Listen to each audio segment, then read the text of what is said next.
You ain't fought nobody, man. You haven't beat anybody. Who has he fought? A lot of stuff is smoke and mirrors. It's a lot of smoke and mirrors with him, and that's how it is with Terence Crawford. For years, critics claimed Terence Crawford hadn't faced real danger. But when this opponent stepped in, the world thought the truth would finally be revealed. Was Bud really that good, or just another hype? Oh, he'll beat Keith Thurman and Errol Spence. He's a technician. You know, he's a smart fighter. He'll pick you. You know, you could be a great fighter in every way, but when you step in the ring with a Terence Crawford, it's different. Of course, there was a group that truly recognized Crawford's greatness. The ones who understood that making elite fighters look like nobodies was part of what made Bud so special. He's good. I don't think we've seen anything like Terence Crawford. I've never seen anybody that has everything. Good speed, power, timing, can switch the way he switches, to have the toughness, the meanness that he has, the way he finishes guys, the way he breaks down guys. He's one of the smartest guys that I've ever seen in the ring. But of course, the doubters were louder, and far more than the few who truly believed. Errol Spence, Terence Crawford. Errol Spence. Spence. Errol Spence. I'm Errol. Errol Spence. Terence Crawford has to turn up, or else he's going to lose the fight. And this one is over. He is. Boxing fans once again welcome back to the boxing code. Crawford has the ability to slow things down in the ring that very few people have, and to see things that nobody else can see because he slows it down. And that's what makes his timing so special. Yeah, he's got great power, he carried it up. Yeah, he's got good hand speed. Yeah, he's got all that. He's got good technique. His coaches do a tremendous job with him. But the timing is impeccable. It's better than anyone else's. Where does he rank amongst the all-time greats? I consider the 20s, 30s, 40s, 50s, the 80s the greatest era of fighters because they all fought each other. And I don't think too many fighters, modern day, any day, fit into any era. He would fit into any era. That's the greatest compliment I can give Mr. Crawford. When we talk about Terence Bud Crawford, we're talking about a true old-school fighter. Calm on the surface, but inside, a master of timing, knowing exactly when to wait and when to end it. I've seen Bud grow up on HBO when I was commentating. Bud is the truth. For real. Bud has had to make changes on the job. I've seen this with my own eyes. I know he's a more technical fighter because I've seen him make the changes. A generational talent, built to adapt, evolve, and make the right adjustments when the pressure rises. I mean, he adjusts. He's a smart motherfucker, you know. He adjusts. He's not only does he switch, you know, from southpaw to orthodox, but he's just a smart. He has a high IQ in boxing, you know. From speed to timing to IQ, Crawford represents the definition of a complete boxer. And every time he steps in that ring, you're watching a master at work. Bud, one of the most gifted fighters out there, bro. And he got it the hard way, through work, commitment, and dedication. And being a leader, he's really led a lot of these young champions. So Crawford has stood out from the beginning, bro.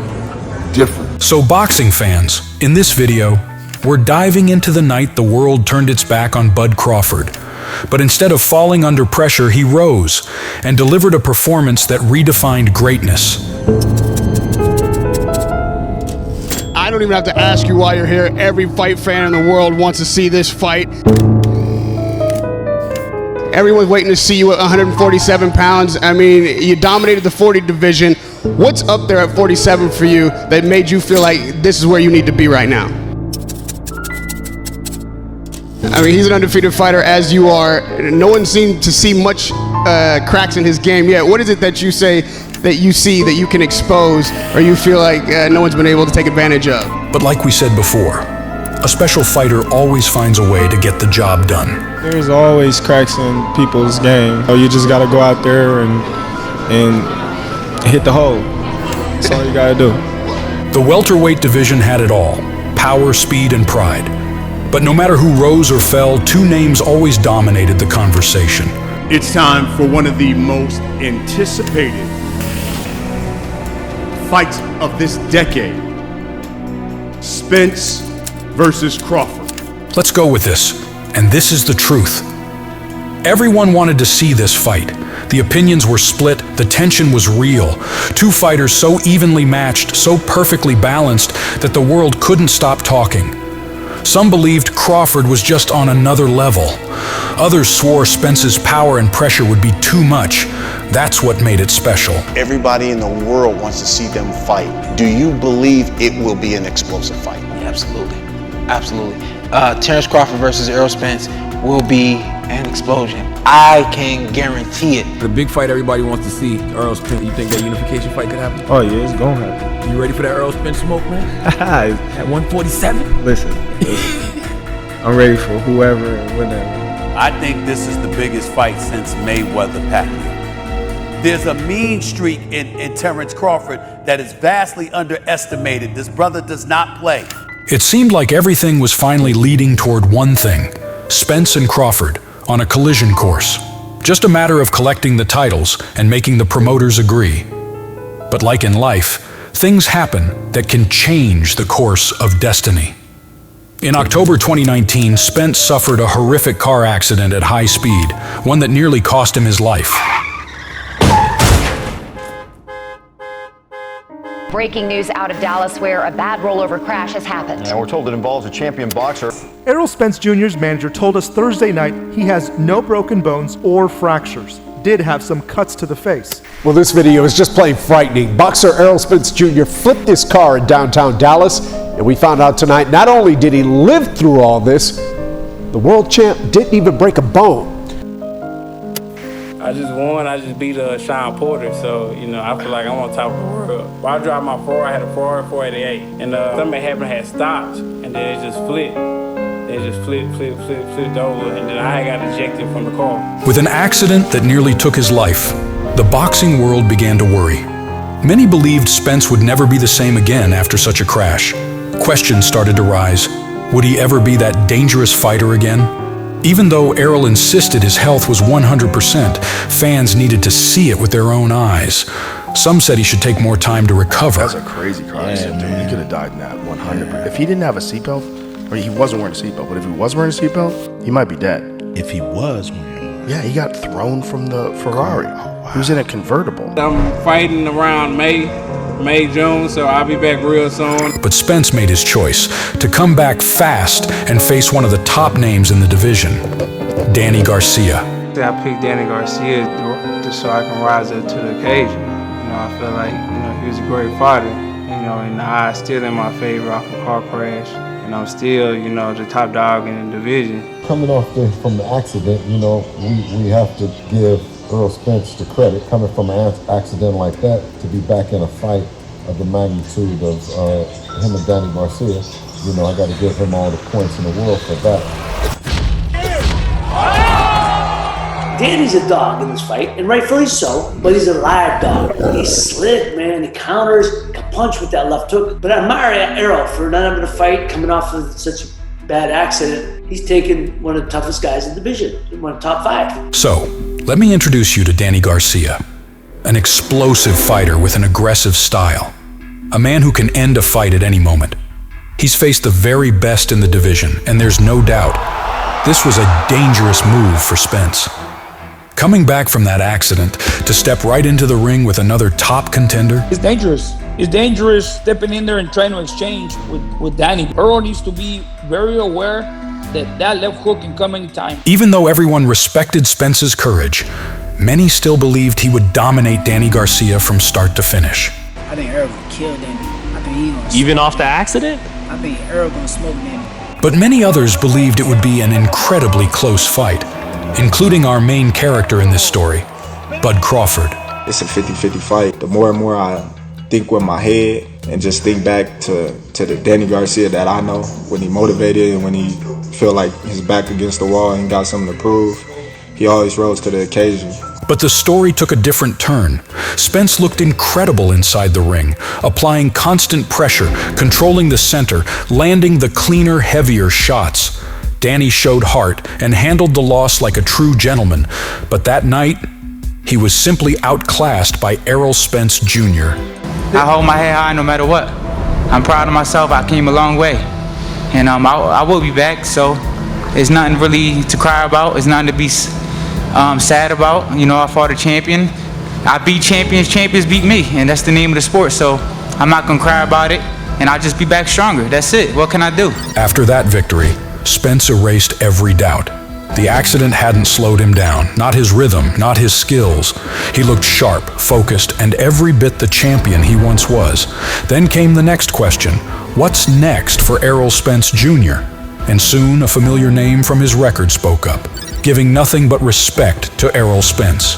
I don't lie, when he beat Kell Brook in England, I stood up and I put my hands in my pocket and I said, all right, whenever this fight gets made, it gets made. Because I could tell that dude is great. And I'm not afraid to say it, he is a great fighter.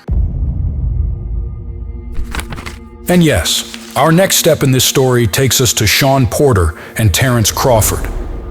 After Spence's victory, Bud was ready to make his next move in the division, to face another elite name at 147, and waiting behind that door was a man who had already shared the ring with Errol Spence, and as you can probably guess, none other than Shawn Porter. If the two fights were placed in front of you, you would rather fight Bud than Errol. Even though Shawn Porter stepped in to face Terence, the fans kept demanding the one matchup that defined a generation, but destiny had its own timing. The fight everyone wanted still had to wait.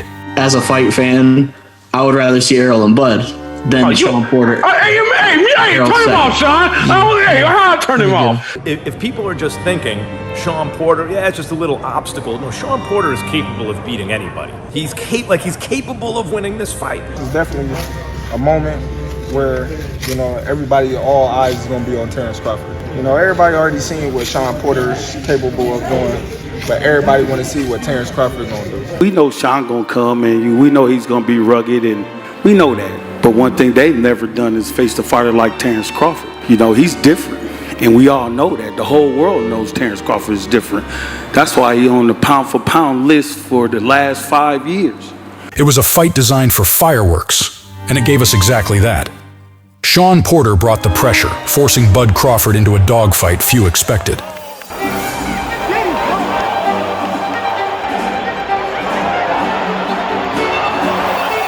I see Porter getting in Crawford's ass. I see him getting in his ass a little bit and then like really making it a fight. But I could also see Crawford making some changes towards the later rounds and maybe pulling ahead. No matter what I was hitting him with, no matter what moves I was making, it was like he didn't break. His confidence level didn't break, and that's something that I've never seen in the boxing ring before. Porter came out determined, imposing his fight in the early rounds, charging at Crawford, attacking from multiple angles, and forcing the pace. But Bud did what Bud always does. He adjusted. Little by little, he began finding the distance, picking up Porter's rhythm, and reading every move. Because at the end of the day, Crawford's greatest weapon has always been his ability to be extremely adaptable. And as the rounds went on, he started landing cleaner shots, taking control, and uncovering the path to solve the puzzle Porter was presenting. By the later rounds, Crawford was in full command, dominating the action and ultimately stopping Porter in round 10. After the fight, Porter paid huge respect, and both men showed themselves as true gentlemen of the sport, giving nothing but respect to one another. And enjoy this man right here, man. He's quite a guy. You already know that. Yeah, congratulations, Bud. This victory was another major step for Bud Crawford on his path to unify the division, a win that immediately caught the attention of Errol Spence. When he fought Shawn Porter, that was going to give me an opportunity to see was he on that level and can he compete on that level. And he did show that. But while Bud had just defeated Shawn Porter, Spence was preparing for something huge of his own. A showdown with MANNY PACQUIAO, the legendary 8-division champion, making his long-awaited return after years of inactivity. Unfortunately, destiny had other plans. I think it's, man, it's life, you know what I'm saying? I think that when you make plans, life happens. So Errol Spence did not pull out of a fight. The commission did not approve him to fight. They're two different things, you know what I'm saying? Spence suffered a serious eye injury that forced him out of the fight, and he would remain out of the ring for 2 years. Meanwhile, Yordenis Ugas stepped in as the replacement for Pacquiao, and he would later become the man Spence finally returned to face when he made his comeback. I want to be the unified champion of the world. I want to hold 3 belts. I want to become the future undisputed welterweight champion of the world, the first to ever do it. So I have to finish him come Saturday night, and I'm gonna put on another great show. If Spence could defeat Yordenis Ugas, he would add the WBA title to his collection, bringing him one step closer to holding every belt in the division. It would leave just one championship outside of his hands, and as you can already imagine, that final belt belonged to Terence Crawford. At that point, there was only one fight left to make at 147 pounds, the fight the entire boxing world had been waiting for. Ugas won the fight, but it was close. Pacquiao made it closer than some people might want to admit. Yeah, I know it's about landing, and that's why Ugas won. He landed the cleaner, harder punches, more significant punch. But Pacquiao outworked him, and my point is this. I don't think he's outworking Spence. Got to give both of those guys credit. When Ugas came to fight, man, he caught Spence with some punches that rocked the stadium and had everybody. But I'm going to tell you something. Errol is certainly that mother brother. Any man can beat a man. It takes a motherfucking man to break a man. When we saw Spence get rocked, were you at all concerned that might end up in a knockdown and not a knockout? Spence is hurt! Spence is hurt! Oh my God, Spence is hurt! But you know, this is boxing. Sometimes you get hit with shots and sometimes you get rocked. It's just how you come back, and he came back like a champion.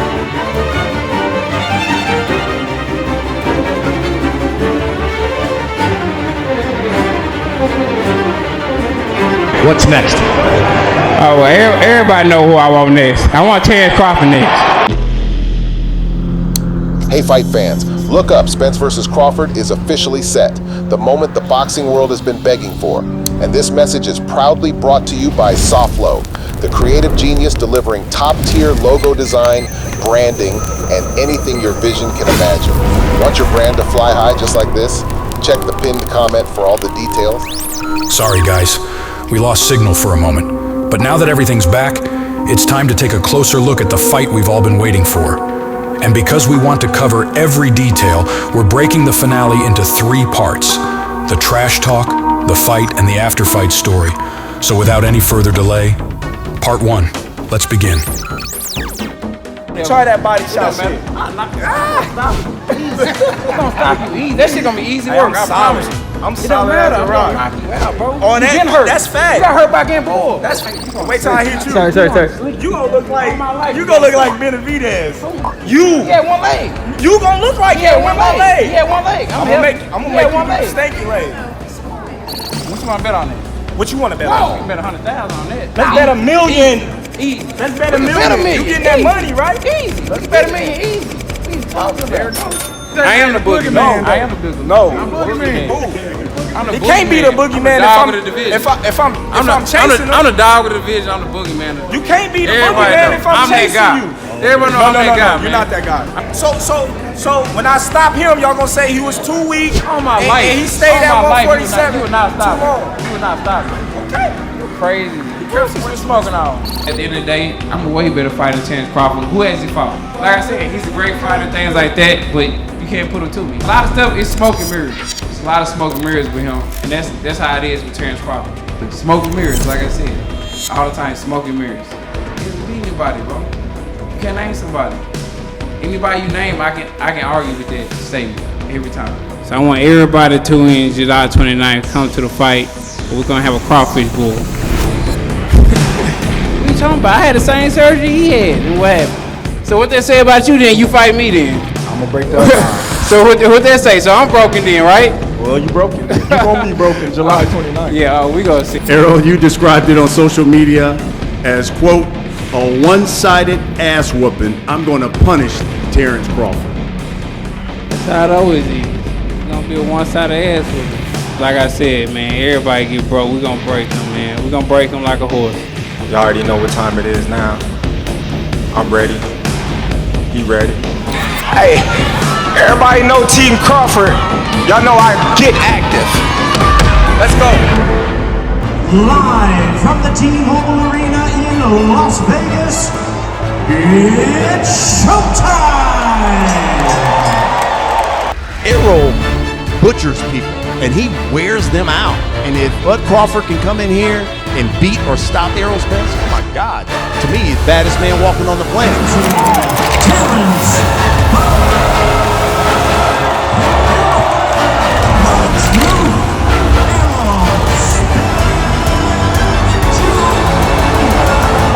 I can't believe this is happening right now, man. It's insane. Both in the center of the ring, being very patient. Spence is fighting off the back foot. Crawford shoots the jab to the body. Spence triples up on the jab. Crawford caught all of it. Crawford is being very smart, but Spence is doing more in this round. Down goes Spence! Down goes Spence!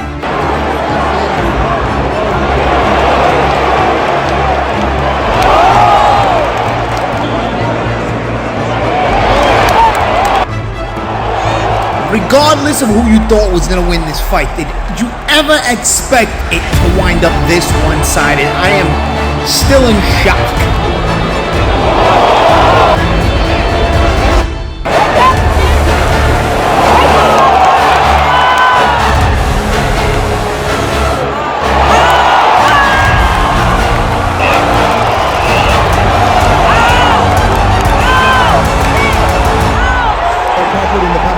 Number one, you beat a dog like Spence. He said he wanted to see the rematch, but the fight was not competitive enough for him.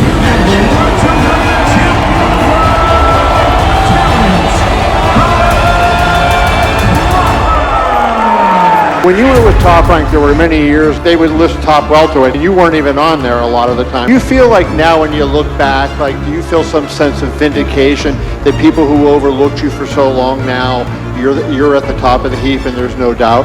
Well, I've been telling each and every one of y'all for years. A lot of y'all over here looking sad, but all in all, I get to say I told y'all, because I've been asking for these fights for years, and y'all been saying, oh, he's too small. He's going to get this, he's going to get broken. And each and every time that I step up, I prove y'all wrong. Write some great stories about Terence Crawford. Don't hate on him. Don't say nothing negative. Just give me my props.